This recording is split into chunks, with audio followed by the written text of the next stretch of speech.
Hello everyone and welcome back to Miscellaneous Info. This is Riya. Spoken English series के इस video में आज हम लोग बात करने वाले हैं उन सेंटेंसेस की जिनमें किसी चीज़ पर हम अपना अधिकार बताते हैं या कोई चीज़ हमारे या किसी और के पास होना बताते हैं। मेन वर्ब हैव का यूज़ हम कई अर्थों में करते हैं।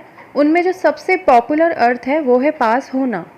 प्रेजेंट, पास्ट और फ्यूचर टेंस में इन सेंटेंसेस को किस तरह से हम आसानी से एडवांस स्ट्रक्चर की हेल्प से बना सकते हैं वो मैं आपको इस वीडियो में बताने वाली हूँ। इसमें बस आपको इतना ध्यान रखना है कि अगर आपका सेंटेंस पोजीशन वाला प्रेजेंट में है तो वहाँ आपको हैज़ हैव यूज़ करना है। और हैज़ हैव भी कब करेंगे? जब अगर आपके सब्जेक्ट में ही, शी, इट या किसी का नाम है तो वहाँ पे हैज़ यूज़ कर लीजिए। इसके अलावा अगर कुछ है आई, यू, वी, दे तो वहाँ पे आप हैव यूज़ कर लीजिए। पास्ट का है तो वहाँ पे हैड यूज़ हो जाएगा और अगर फ्यूचर है तो वहाँ पे विल हैव यूज़ हो जाएगा। तो हैड पास्ट और फ्यूचर इन दोनों में तो सब्जेक्ट में का कोई टेंशन नहीं है कि वहाँ पे ही, शी, इट किसी का नाम है, सिंगुलर है, प्लूरल है तो हमें वहाँ पे क्या यूज़ करना है। ये सारा जो टेंशन है ये सिर्फ प्रेजेंट का ही रहता है। अब हैव की अगर हम मेन जो वर्ब हैव है इसके अगर फॉर्म्स की हम बात करते हैं तो वो किस तरह से होती है। देखिए, हैव फर्स्ट फॉर्म हो जाती है वर्ब की, सेकंड फॉर्म हैड होगी, थर्ड फॉर्म भी हैड होगी, फोर्थ फॉर्म हैविंग हो जाएगी और फिफ्थ फॉर्म इसकी हैज़ हो जाती है। आपको अगर वर्ब क्या होती है, वर्ब के फॉर्म्स कितने होते हैं, ये सब वर्ब से रिलेटेड कोई भी चीज़ अगर नहीं पता है या कोई कन्फ्यूजन है तो ऊपर आई बटन पे आपको वीडियो की लिंक मिल जाएगी। मेरे चैनल पर उसका वीडियो है, आप देख सकते हैं जाकर।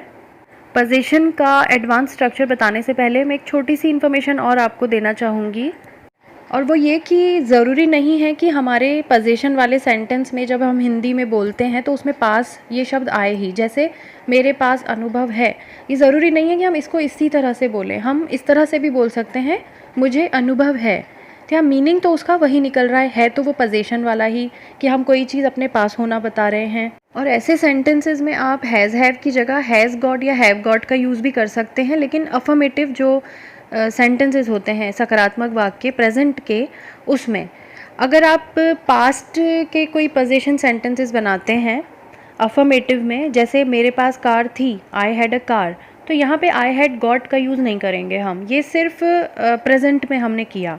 अगर आपको गॉट का यूज़ करना है पास्ट में अगर हम करते हैं तो वो सिर्फ नेगेटिव और इंटरोगेटिव में हम कर सकते हैं। जैसे had you got a car या आई हैड नॉट या I hadn't got a car. अब इसका हम एडवांस स्ट्रक्चर देख लेते हैं कि उसे यूज़ करके हम किस तरह आसानी से पोजीशन के अफर्मेटिव, नेगेटिव या इंट्रोगेटिव सेंटेंसेस को बना सकते हैं। अगर अफर्मेटिव है तो सब्जेक्ट के बाद हैज़ हैव यूज़ करेंगे, नेगेटिव या इंट्रोगेटिव है तो डू या डज के साथ हैव यूज़ करेंगे। कुछ एग्जाम्पल्स से हम समझते हैं इसे। मेरे पास एक पेन है, आई हैव अ पेन। मेरे पास कोई पेन नहीं है, I do not have any pen या आई हैव नो पेन। इस तरह से भी आप बोल सकते हैं।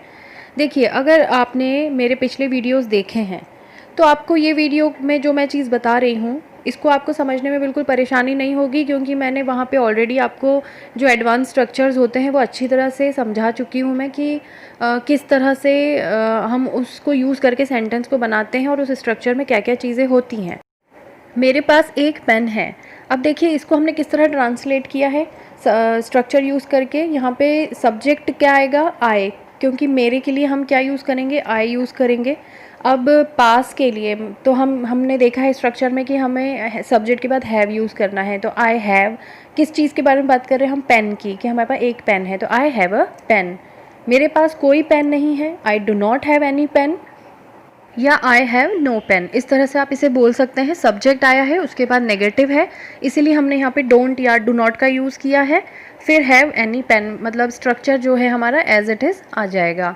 और अगर आप डू का यूज़ नहीं करते हैं तो I have no pen, I have के बाद आपको नो यूज़ करना है। इसी तरह पास्ट में जब हम पोजीशन का सेंटेंस बनाते हैं तो वो किस तरह बनेगा? सब्जेक्ट के साथ हैड आ जाएगा अगर वो अफर्मेटिव सेंटेंस है तो, और अगर वो नेगेटिव है तो वहाँ पे आप डिड का यूज़ करेंगे, और अगर इंटरोगेटिव है तो वहाँ पे भी आपको डिड का यूज़ करना है। अब एग्जांपल देखते हैं। जैसे मेरे पास एक पेन था, आई हैड अ पेन।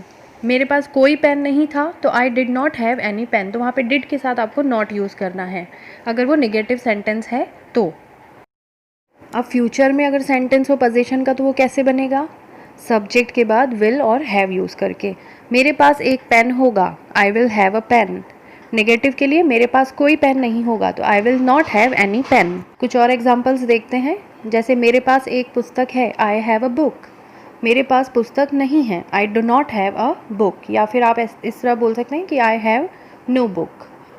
तो ये थे कुछ अफर्मेटिव और नेगेटिव सेंटेंसेस। अब हम इंटरोगेटिव सेंटेंस को देखते हैं कि वो किस तरह बनाए जाते हैं पोजीशन में।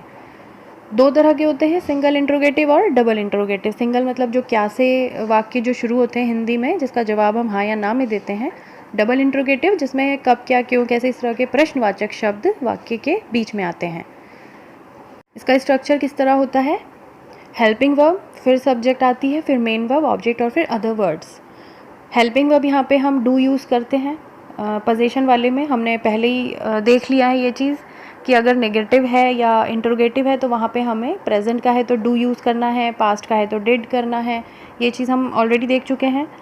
तो हेल्पिंग वर्ब डू हो जाएगी, सब्जेक्ट हो जाएगा यू, डू यू, क्या तुम्हारे के लिए हो जाएगा डू यू। यहाँ पे पास है तो पास के लिए हमें हैव यूज़ करना है, do you have any book, कोई पुस्तक है तो एनी बुक ये आपका ऑब्जेक्ट है, तो do you have any book. इस तरह से सेंटेंस को बनाया जाता है। अगला है तुम्हारे पास कितनी पुस्तकें हैं, तो क्वेश्चन वर्ड, फिर helping verb, subject, main verb, object और अदर वर्ड्स। अब इसको ट्रांसलेट करें हम, काउंटेबल है चीज़ तो हम उसके लिए हाउ मैनी यूज़ कर लेंगे। तो क्वेश्चन वर्ड हो जाएगा यहाँ पे कितनी पुस्तकें के लिए हाउ मैनी बुक्स। अब हेल्पिंग वर्ब हो जाएगी यहाँ पे डू, सब्जेक्ट हो जाएगा यू, मेन वर्ब हो जाएगी हैव। तो how many books do you have. अब कुछ एग्जाम्पल्स की प्रैक्टिस कर लेते हैं हम। जैसे आई हैड अ बुक, मेरे पास बुक थी, I had a book. Negative में किस तरह से आप बनाएंगे इसे, आई did not have any book. अगर देखिए नेगेटिव सेंटेंस है, वहाँ पे आप कहते हैं मेरे पास कोई बुक नहीं थी, तो वहाँ पे नेगेटिव में आप एनी का यूज़ करेंगे। एनी का यूज़ हम सिर्फ नेगेटिव सेंटेंस में करते हैं डू या डिड के साथ। तो I did not have any book. क्या तुम्हारे पास बुक थी, did you have any book. वहीं अगर डबल इंटरोगेटिव में है तो how many books did you have. तो इस तरह से पास्ट टेंस के जो पोजीशन वाले सेंटेंसेस होते हैं उन्हें बनाए जाते हैं। कुछ और एग्जांपल देखते हैं हम। आई will have a book, affirmative था, नेगेटिव के लिए आई will not have any book, इस तरह से बनेगा। और अगर सिंगल इंट्रोगेटिव है तो हेल्पिंग वर्ब विल सबसे पहले आ जाएगी, will I have a book. और अगर डबल इंट्रोगेटिव है तो how many books will I have, मेरे पास कितनी पुस्तकें होंगी। अच्छा, एक लास्ट सेंटेंस लेके अब हम, जो हमने वीडियो की स्टार्टिंग में एक चीज़ देखी थी कि हम हैज़ हैव के साथ गॉट भी यूज़ कर सकते हैं, तो उसका सेंटेंस किस तरह से बनाया जाता है, चलिए वो देखते हैं। मुझे उस बारे में कोई अंदाज़ा नहीं है, I have no idea about it, या फिर I haven't any idea about it, ये भी करेक्ट है। इस तरह से भी आप बना सकते हैं। अब गॉट का यूज़ करना है तो I haven't got any idea about it, या फिर आई do not have any idea about it. इस तरह से ये सेंटेंसेस बनाए जाते हैं। मैं आपको कुछ एग्जाम्पल्स देती हूँ जिन्हें आप इंग्लिश में ट्रांसलेट करके मुझे कमेंट सेक्शन में ज़रूर बताइएगा। जैसे मेरे बहुत मित्र हैं, आज हमारी स्कूल की छुट्टी है, उसे कुछ भी अनुभव नहीं है, तुम्हारे पास तैयारी करने के लिए बहुत समय है, मेरी 4:15 बजे मीटिंग है। इस तरह के जो सेंटेंसेस है आप कमेंट सेक्शन में इन्हें इंग्लिश में ट्रांसलेट करके मुझे ज़रूर बताइए। उससे ये होगा कि आपको पता लगेगा कि आपको एक्चुअल में कहाँ पे प्रॉब्लम आ रही है सेंटेंस को ट्रांसलेट करने में।